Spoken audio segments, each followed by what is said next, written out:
జిల్లానే అంటారు. ఇంకొక విషయం ఏమిటంటే అడవుల జిల్లానే కాదు, ఆదివాసుల జిల్లా అని కూడా చెప్పుకుంటారు. ఎందుకంటే మొత్తానికి చూసుకుంటే మన ఆదిలాబాద్, ఉమ్మడి ఆదిలాబాద్ లో ఆదివాసులు ఎక్కువ ఉంటారు. వాళ్ళ సంస్కృతి కానీ సాంప్రదాయం కానీ.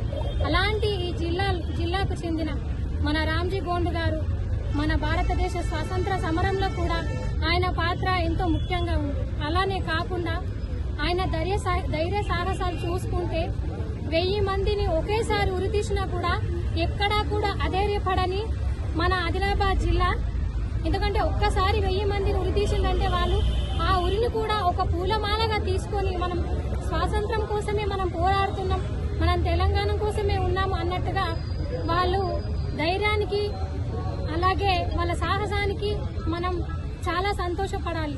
అలాగే వాళ్ళు ఏవైతే నేర్పిండ్రో వాళ్ళ యొక్క అడుగుజాడల్లో వాళ్ళ నడవడికలో మనం కూడా ముందుండి కేవలం వర్ధంతి జయంతులు జరుపుకోవడమే కాకుండా మనం కూడా అలానే ఏది ఏమైనా కూడా ధైర్య సాహసాలతోని మనం నిలబడి ఉండాలని ప్రతి ఒక్క సమస్యకి.